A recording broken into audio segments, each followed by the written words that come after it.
toutes et à tous, c'est Hermès, j'espère que vous allez bien, j'espère que vous avez apprécié le live estival d'hier, il est disponible en replay sur la chaîne des rois du Bitcoin. Ce format plaît beaucoup et pourquoi pas peut-être mettre en place quelque chose à partir de la rentrée dans ce format-là. C'est pas évident à préparer, hein, vous pouvez le comprendre, c'est un exercice assez difficile, mais il y a beaucoup de retours extrêmement positifs pour une grande partie d'entre vous, même si on est un petit peu moins nombreux pour ces périodes de fin d'année, enfin ces périodes estivales, pardon. Bah, c'est peut-être quelque chose qu'on pourrait remettre en place. Je réfléchis à un format et je vous en dirai plus dans quelques semaines. On va parler Bitcoin, bien évidemment, dans cette vidéo. On refera juste un tout petit tour sur Verge. Pourquoi il pump de plus de 580%? Est-ce que c'est juste un petit exit pump complètement relatif par rapport à l'ensemble de son historique? Et on va voir que les bears tentent de reprendre le momentum ici et y parviennent. Et on va regarder si on peut avoir des objectifs peut-être un peu plus bas et un intérêt sur ce prix et à quel niveau de prix on pourrait retrouver de l'intérêt sur Bitcoin. On commence maintenant. Avant de commencer, je vous invite toujours à rejoindre le Discord des rois du marché. Vous trouverez le lien dans la description à l'intérieur. Vous y trouverez dans l'onglet documentation, le forum plutôt documentation, une stratégie qui s'appelle la stratégie des 4 rois. N'hésitez pas à l'utiliser, vous en imprégner, vous en inspirer pour vous aussi trouver votre propre style d'investissement, que ce soit sur le court, moyen, long terme. On a essayé un petit peu de nettoyer le Discord des rois du marché. On a supprimé quelques salons, essayé de réunir d'autres salons. On a essayé de réorganiser au niveau des catégories et on est en train de le faire avec l'ensemble des membres bienfaiteurs. Donc merci pour votre aide. Et j'espère que ça vous plaira, ce sera peut-être un peu plus fluide, surtout pour les nouveaux arrivés, parce que c'est toujours difficile d'arriver sur un Discord avec autant de salons, autant de catégories, lorsqu'on n'y est pas habitué. Donc on va essayer de le simplifier et avoir une trame à peu près logique, ou la plus logique possible, pour ceux qui nous rejoignent au quotidien. Et vous comprenez bien que si le prix continue à s'apprécier, il y aura de plus en plus de nouveaux arrivés, et on les accueillera avec bienveillance, et comme il se doit, bien évidemment. Bon, 30 000 $ par rapport à Bitcoin. On vient chercher une petite poche de liquidité, hein, des stops évidents vendeurs ici, et on vient réintégrer le range pour aller visiter le bas de range. Donc, bon, si on clôture en daily au-dessus des 31 500 $, plutôt boule. Hein, on attendra donc la confirmation, l'acceptation, et on prendra l'accélération pour celles et ceux qui souhaitent s'y risquer. Pareil pour les bears, on prendra l'acceptation, la confirmation, l'acceptation et potentiellement l'accélération. Bon, est-ce que c'est intéressant ou pas de prendre un play vendeur ici pour aller chercher une petite boîte verte, voire pour les plus baissiers d'entre vous, d'aller casser les précédents lots qui se trouvent juste ici sur les 24 800 $, qui malheureusement, hein, s'ils venaient à être brisés, même une mèche suffirait, remettrait en cause la tendance de fond en weekly. Donc c'est clairement pas ce qu'on veut, entre guillemets, observer. Maintenant, il y a des plays à prendre. Il y a une forme de distribution qui est en train de se mettre en place. Le marché tend à vouloir respirer ici. Donc c'est toujours la même chose. Que vous avez des divergences baissières ou haussières, ça ne veut pas dire que ça va nécessairement monter très fort ou baisser très fort. C'est-à-dire qu'on est dans une période de consolidation. L'oscillateur de force perd un petit peu de sa force, tout simplement. Donc vous l'avez ici, je passe en daily, et vous avez une confirmation de divergence baissière qui a été confirmée sur le récit. Ici, ça baisse, et vous voyez au niveau du prix, ça monte au niveau des clôtures du bougie, et on a bien clôturé en dessous de la précédente bougie précédente, ici baissière, bougie rouge. Donc cette divergence baissière est validée en daily. Donc c'est quand même une jolie divergence baissière. Maintenant, l'objectif pour les boules, qu'est-ce que c'est? C'est d'invalider, donc faire de nouveaux plus hauts et clôturer au-dessus des précédents highs. Pour les bears, qu'est-ce que c'est? C'est d'enfoncer, tout simplement, pour aller chercher des objectifs plus bas. Est-ce qu'on peut aller chercher des objectifs plus bas? C'est toujours la même chose. Est-ce qu'on peut se prendre, je ne sais pas, sur un petit retour ici au niveau de la bougie, de l'interstice de la bougie par rapport à la confirmation des divergences baissières? On se met au-dessus des précédents high, et on va chercher des objectifs. Les objectifs sont bons, en fait, pour aller chercher le premier arrêt, les 27 600, 28 000 $, 28 100 $, pas mal d'objectifs d'héliotistes là-dessus, pas mal de confluence avec Ishimoku Kikuyo également. D'ailleurs, Géo nous a fait une proposition en ce sens juste ici par rapport à des objectifs de prix. Il l'explique très bien, et Lux me pareil, il l'explique extrêmement très bien par rapport à l'héliotisme. N'hésitez pas à aller découvrir ces fils directement sur le Discord des rois du marché, et l'objectif est bon, et le risque-récompense est plutôt bon ici. C'est toujours extrêmement difficile de shorter là-dedans. Pourquoi? Parce que c'est considéré comme de la contre-tendance. La contre-tendance est généralement le trading le plus risqué, le moins aisé, si vous voulez. On suit plutôt la tendance. Dès lors, moi, je me mettrai contrepartie, finalement, de ces prises potentielles, si le cours souhaite s'y diriger, par rapport à des bears ou par rapport à des vendeurs à découvert qui prendraient des profits. Donc ici, comprenez bien que si on vient à s'affranchir de ce range par le bas, donc c'est pas forcément y aller en one shot, hein, c'est pas du tout une évidence, on peut y aller tout doucement également, on peut même continuer à être dans ce range, puis trouver une direction. C'est ici que je me prendrai contrepartie des bears et j'utiliserai les prises de profit des bears pour prendre un long en tendance, tout simplement, entre les 0,5 et les 618. Ça peut aller un petit peu profondément. La technique est toujours la même. Vous mettez n'importe où là-dedans. Vous attendrez vos confirmations sur des plus petites timeframes, que ce soit en 15 minutes, 30 minutes, 1 heure, 4 heures, etc. Toujours le stop en dessous des précédents. L'eau juste là, qui remettrait en doute la dynamique de fond haussière, et vous allez chercher vos objectifs. Mes objectifs, ils sont très clairs, c'est les 36 000 $. Est-ce que le risque récompense est bon? Oui, le risque récompense est bon de 56. Voilà. Et 11% de risque. Donc c'est toujours pareil. Si vous vous engagez à perdre, je vais prendre un exemple très simple, 100 $ sur ce trade, ben vous avez la possibilité de faire 100 $, levier x 8, par exemple, en maîtrisant son funding, pour aller chercher les objectifs. C'est pas je fais un levier x 10 et en fonction de ça, je veux regarder combien je veux gagner. Pas du tout. Je suis prêt à perdre 100 €. 100 €, c'est l'équivalent de 1% de mon capital ou 0,5% de mon capital de trading. Et ben en fait, c'est le pourcentage de risque qui définit mon levier. C'est toujours la même chose. Si par exemple je le prends beaucoup plus bas, donc je le prends par exemple ici, bah à ce moment-là, c'est pas la même chose. Je peux me permettre de prendre un levier x 17 ou x 14, puisque j'ai un risque de 7,60%. On peut le prendre un tout petit peu plus bas, hein. On peut aussi le prendre ici, etc. Vous comprenez un petit peu la mécanique? On fera des travaux comme ça, et puis d'ailleurs, vous avez une libre antenne qui s'était passée avant-hier, pardon. Géo m'a envoyé l'enregistrement et que je vous le mettrai à disposition dès dimanche. En tout cas, j'essaie de le faire le plus rapidement possible. Le week-end un petit peu chargé, mais je vais essayer de vous le mettre à disposition pour dimanche à l'ensemble de la communauté. Ça a été extrêmement apprécié par les membres de la communauté. Je suis très content que vous ayez eu ces prises d'initiative. Donc encore merci à Jo et merci à R pour votre trading alligator avec votre custom de cet indicateur qui semble bien fonctionner, en tout cas pour vous. Puis j'espère en faire profiter la communauté, et puis pourquoi pas m'y essayer, ça peut être super intéressant. Bon, cesse de plaisanterie ou cesse de bavardage, on va continuer avec quelque chose d'extrêmement intéressant et extrêmement important. Qu'est-ce que c'est?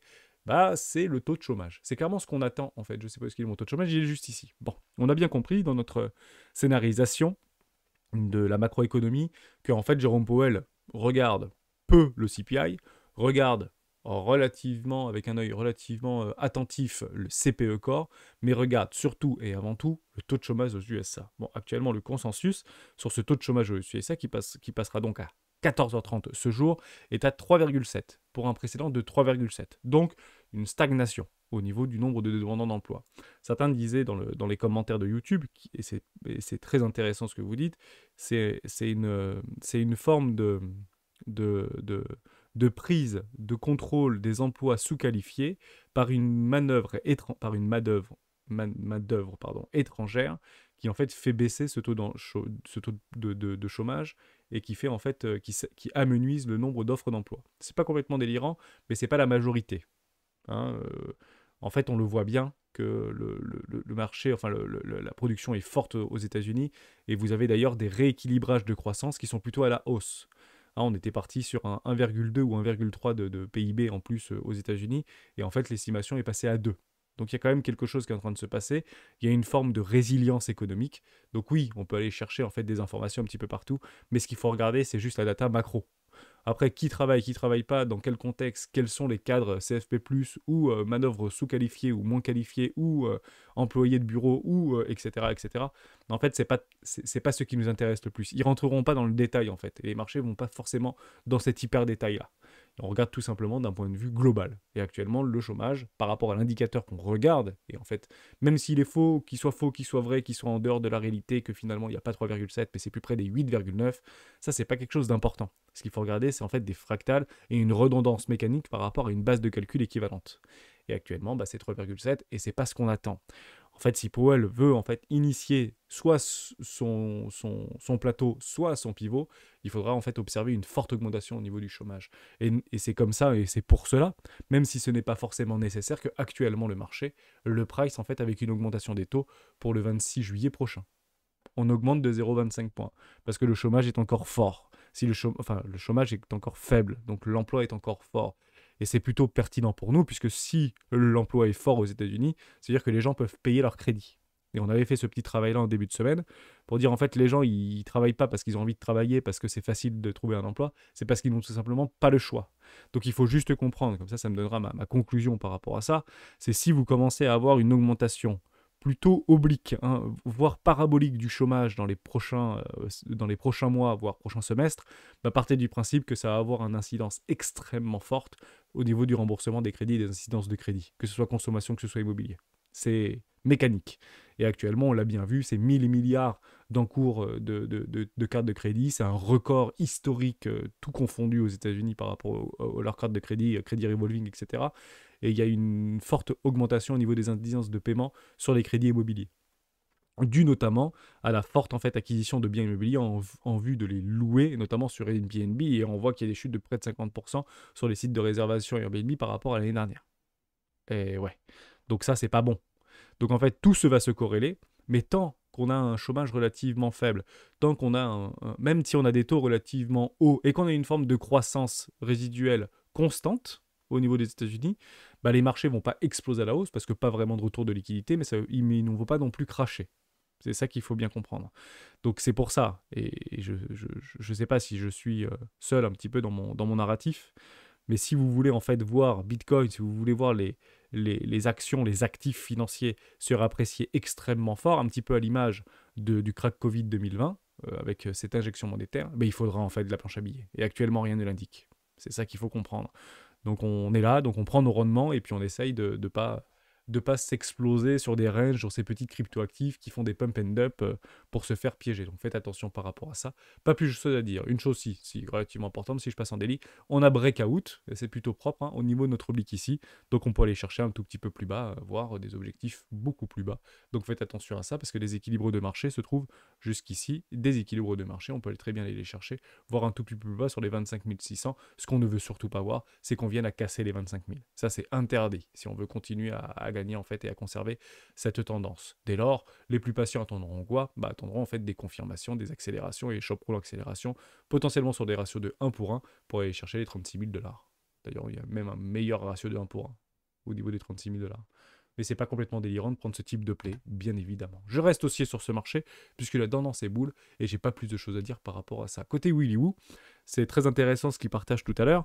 Les forces de réversion moyennes dominent maintenant l'action de prix au niveau de Bitcoin. Sur le côté vers le bas est plus facile que vers le haut. Les fondamentaux suggèrent donc que nous avons besoin d'une phase de refroidissement pour initialiser les choses. Donc il partage très souvent en fait ça sur Twitter. Je vous invite à le regarder parce que ça a du sens en fait ce qu'il est en train de dire. Ça a du sens par rapport à l'order flow. José qui nous partage beaucoup d'order flow sur le Discord, mais moi en fait je regarde beaucoup en fait Coinalyse et actuellement il faut regarder cet indicateur comme un intérêt. En fait c'est l'intérêt de Bitcoin. Même si c'est directement lié au contrat futur, etc., hein, je ne dis pas du tout le contraire, je dis juste que est-ce qu'il y a un intérêt sur ces niveaux de prix par rapport à des acheteurs qui pourraient se positionner contrepartie des bears? Actuellement, la réponse est non. Pourquoi? Parce qu'on l'a partagé hier, on a vu en fait un écrasement au niveau, des open interest, et il n'y a pas de retour au niveau de ces open interest. Donc nous, ce qu'on veut voir, c'est un intérêt sur ces open interest. Or, on ne le voit pas. Dès lors, vous avez le prix qui stagne et l'open interest qui stagne, alors que ça baisse, et moi, on voudrait voir de l'intérêt. Des vendeurs qui sont encore plus vendeurs, et les acheteurs qui essaient de se mettre contrepartie. Or, c'est pas ce qu'on est en train d'observer. Dès lors, est-ce que les acheteurs veulent acheter tout simplement plus bas pour retrouver une forme d'intérêt, là où les bears prendront des profits, ou est-ce que les bears veulent vendre plus haut, là où il y aura à trouver un intérêt? Le fameux range, en fait. Et actuellement, ce qu'on est surtout en train d'observer, c'est que c'est plutôt les retail qui ont sauté sur l'occasion de ce milieu de bad range pour acheter du Bitcoin, enfin pour acheter du Bitcoin à levier. Et côté top trader, bah on voit qu'ils sont un petit peu en train de se délaisser. Tout simplement. Les CFD sont plutôt en baisse. Moi, je ne vois pas d'intérêt. Un petit peu de funding négatif, donc on pourrait faire un petit rebond haussier, hein, le fameux, un fameux dead cat band sur des toutes petites time frames. Un truc, si vous voulez, un petit peu comme ça. Voilà, tac. Et là, on irait chercher les objectifs plus bas. Voilà. C'est clairement jouable. Je ne le jouerai pas personnellement, mais c'est clairement jouable. Moi, je me mettrai plutôt contrepartie lorsqu'il y aura de nouveau un intérêt. C'est-à-dire que je veux éventuellement voir ceci. Voilà ce que je pourrais jouer personnellement. Je veux voir ceci. Voilà, on irait chercher les 27 000, 28 000. Là, je vois un truc comme ça. Voir un truc un peu comme ça, on dégomme du boule. Ici, vous avez des grosses pics de liquidation au niveau boule. Voilà, des longues qui se font éclater. Le funding qui repasse un petit peu dans le négatif. Et ici, je veux voir un intérêt alors que le prix stagne. Et là, je veux vraiment voir un intérêt. Ça veut dire qu'il y a des vendeurs qui se mettent contrepartie pour casser les supports. Or, dans une tendance haussière, les supports sont censés tenir et les résistances censées casser. Donc ça veut dire qu'il y a autant de boules, autant de bears qui se mettent contrepartie de ce prix qui est en train de stagner. Et derrière, on peut aller chercher tout le monde. Et on peut aller chercher cette fameuse magnifique poche de liquidité dans Satrader notamment. Et je voudrais voir aussi un petit peu de spreads qui reviennent un petit peu positifs. Ici, le ratio des retail qui se déprécie, et ici, que ça monte doucement. Et là, je me dis, ok, ça se joue sans problème, 1% du cap, aucun problème avec ça. Je fais juste un tout petit tour, comme ça on ne prend pas quelque chose de trop long. La crypto-monnaie Verge XVZ grimpe de 580% en 10 jours. Que se passe-t-il? Je vous le résume très simple. C'est qu'en fait, moi, je l'avais arbitré, Verge, parce qu'il y a Binance qui avait décidé de le délister. Binance, ça reste le plus gros échangeur mondial aujourd'hui, hein, un tout petit, je sais plus, bah, d'ailleurs je sais pas s'il est encore devant Coinbase, parce que Coinbase a pas mal raflé de trucs par rapport aux dernières fresques au niveau de Binance, mais bon, je pense qu'il est encore loin devant en termes de volume et en termes de valeur. Ça ne veut pas dire que ça y restera indéfiniment, hein, c'est toujours la même chose, hein. Actuellement, il y a vraiment une chasse aux sorcières qui se mène côté occidentaux. On verra s'ils arrivent à sortir la tête de l'eau. En tout cas, je l'espère, puisque ils n'ont pas l'air très méchants, ces gens-là, même si ce ne sont pas nos amis. Il faut plutôt encourager ces initiatives et le développement et la construction des technologies du Web.3. Et eux sont des catalyseurs de financement. Il faut comprendre que les échangeurs qui génèrent beaucoup d'argent financent une très grande partie de l'activité du Web.3. Donc sans eux, il y aura moins de financement très probablement. En tout cas, eux sont prêts à prendre des risques parce que les sommes d'argent qu'ils gèrent en fait et qui génèrent à travers leurs frais de transaction sont colossales. C'est des milliards par jour qui génèrent et bon, c'est quand même pas mal pour pouvoir financer un peu le Web.3. Bon bref, dans cette idée-là, il y a eu en fait un coup d'éclat sur cette crypto-là en particulier, puisqu'ils ont décidé en fait de réintégrer, comment ça s'appelle, Bitcoin, non c'est pas Bitcoin, c'est je les ai pas, les security, enfin les anonymes. Zcash, voilà. Vous avez du Zcash, vous avez du Dash, vous avez tout ça, et vous avez notamment XVG, hein, plutôt des tokens anonymes, si vous voulez. Et puis il a bondi de 587%. Maintenant, il faut toujours prendre du recul par rapport à ce type de situation qui peut être considéré comme un exit pump, puisqu'en réalité, c'est qu'une hausse extrêmement relative. Elle est très relative en fait, cette hausse par rapport à tout le graphique. Il faut comprendre qu'on avait vu du XVG à près de 25 centimes de dollars, hein, c'était en 2018, c'est un vieux projet XVG, hein, c'est un projet qui date depuis 2015, il faut le savoir, hein. Et donc dans ce type de choses, on peut penser en fait que il y a vraiment quelque chose à faire avec des magnifiques structures, etc. Tant qu'on n'avait pas cassé les précédents lots, il y avait peut-être une possibilité de faire des magnifiques W annuels. Donc si on avait clôturé au-dessus des 0,10 ou des 0,8 par exemple, ok, on peut dire qu'il y a quelque chose qui est en train de se passer. Mais partez du principe que les plus gros portefeuilles se positionneront au-dessus des 10 dollars, de 10 centimes de dollars. Ça paraît fou en fait ce que je suis en train de vous dire parce que ça fait des rendements qui sont de plusieurs milliers de pourcents, mais les plus gros portefeuilles se positionneraient dans la force. Et actuellement, les hausses sont très relatives.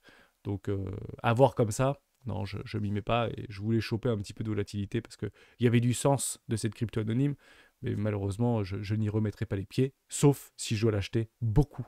Et je dis bien beaucoup, beaucoup plus cher. Voilà. Il faut vraiment qu'on vienne casser les présents ATH pour vraiment accélérer. Donc en fait, c'est vraiment comme ça qu'il faut le comprendre. Il y a de grandes chances que si on vient en fait à clôturer ce magnifique W annuel ici, hein, voire biannuel, je ne sais même pas comment on peut le dire, ce que vous êtes en train d'observer ici, en fait, ce tout petit truc-là, peut être représenté comme tout ce truc-là. Voilà, comme ça vous avez à peu près la représentation. C'est-à-dire qu'on pourrait attendre sur ce breakout une accélération de ce type-là. Parce que si ce truc est mort ou si ce truc n'a pas d'avenir, il ne peut pas en fait clôturer des structures. Ça, c'est ce qu'on voit sur toutes les cryptos. Et XRP d'ailleurs nous a montré à plusieurs reprises ce type de phénomène. À chaque fois, il avait essayé de donner tort, entre guillemets, probablement à la majorité de personnes qui sont plus sur la décentralisation, etc. Et je pense qu'XRP aura son rôle à jouer dans toute la finance mondiale et la finance décentralisée ou le Web.3 ou la DeFi. Je pense qu'ils auront bien évidemment leur carte à jouer là-dedans. J'ai pas plus de choses à dire. J'espère que ça vous a plu. J'espère que j'ai pas été trop long. Et je pense qu'il n'y avait pas besoin de faire quelque chose de trop long. On attendra bien sûr les clôtures. Pour tout ce week-end, je refais exactement la même chose. Je mets une alerte ici, c'est bear. Et ici, je remets une alerte ici, c'est boule. Pour l'instant, on est juste venir chercher ticker mon alerte, mais pas de confirmation. Donc pour moi, et on n'a pas du tout validé au niveau d'une clôture. Donc pour moi, il n'y a pas de problème. On peut continuer à ranger, voire de se dégraisser un petit peu au niveau de se dévaluer au niveau du prix. Donc faites attention. Ne vous surexposez pas sous résistance, c'est pas l'objectif. Prenez bien en fait les creux dans une tendance haussière. On achète plutôt les creux, quitte à prendre. C'est un peu comme si, voilà, vraiment, vraiment un truc un peu comme ça. Voilà, vous prenez le creux, vous prenez votre TP numéro 1 sur un ratio de 1 pour 1, et puis si vous avez perdu, vous mettez à break-even. Vous voyez un petit peu l'idée, c'est pas forcément que ça va gagner. On peut faire un truc comme ça, on prend le petit creux. Ici, on prend le TP numéro 1. Et puis si on a perdu, on a perdu. Mais au moins, on aura pris notre TP numéro 1 et on se sera mis à break-even. Ici, c'est un peu plus ardu. Sauf si vous êtes scalper, bien évidemment. Et ça, vous avez le salon live trading directement sur le Discord des rois du marché. Si ça vous intéresse, d'y aller un petit peu vous essayer ou de vous y renseigner. Merci à tous et à tous d'avoir suivi cette vidéo jusqu'au bout. Demain, je vous propose un interview avec pas un, mais deux fondateurs d'un projet Web3 que je suis depuis plusieurs mois maintenant, qu'on avait déjà abordé sur la chaîne. J'espère que ça vous plaira, même si le secteur ne vous plaît pas, même si l'idée ne vous plaît pas en tant que telle, même si vous ne voulez pas forcément participer ou accompagner ce projet-là. Regardez juste en fait au niveau de la narrative, au niveau de leur vision. Hein. Vous savez, chez les rois du Bitcoin, on aime bien aller chercher la vision des fondateurs. Et honnêtement, ils nous donnent en fait des clés et des pistes de réussite par rapport à des projets qu'on pourrait recopier, enfin, qu'on pourrait peut-être superposer à d'autres projets qu'on suit actuellement, à leurs prémices, qui permet en fait de verrouiller les portes d'entrée par rapport à cette nouvelle technologie du Web.3. En fait, ce qui est super bien avec ces gros projets-là, qui commencent à avoir des licences, qui commencent à avoir des exclusivités, qui commencent à signer des contrats sur des plus ou moins long terme, en fait, ils verrouillent l'entrée. La porte d'entrée est très chère, et s'ils ont des exclusivités pendant plusieurs années, honnêtement, c'est plutôt sur ce type de projet qu'il faut mettre les yeux plutôt que d'autres projets qui existent. Parce que je vais être tout à fait honnête avec vous, si je vous prends un exemple d'un projet qui a explosé pendant l'ère 2021, c'est Sorare. Sorare a explosé, mais il a verrouillé tous les droits d'entrée. Il faut le savoir, hein. Ça a complètement été verrouillé au niveau des clubs, au niveau des joueurs, au niveau de machin, sur tout ce qui est NFT, vous ne pouvez pas en voir autre part. En fait, vous ne pouvez pas avoir les licences d'autres joueurs, alors que vous avez peut-être, je sais pas, 100 ou 200 projets crypto qui sont même financés par BPI, qui sont même financés par des banques, qui sont même pas toutes les banques bien évidemment, mais qui sont financés par des VC, alors qu'en fait, on le sait que ces projets-là n'auront très probablement pas leur licence avant des années, voire des dizaines d'années. C'est super important de bien le comprendre comme ça. Donc j'aimerais vraiment que vous regardiez cette vidéo juste pour prendre un petit peu plus de recul et vraiment de regarder juste la vision de ces fondateurs du Web.3 qui essayent de faire bouger les lignes, tout simplement, et profitent peut-être d'une hype future. En tout cas, c'est bien évidemment ce qu'on leur souhaite. Je vous souhaite une excellente journée. Ciao.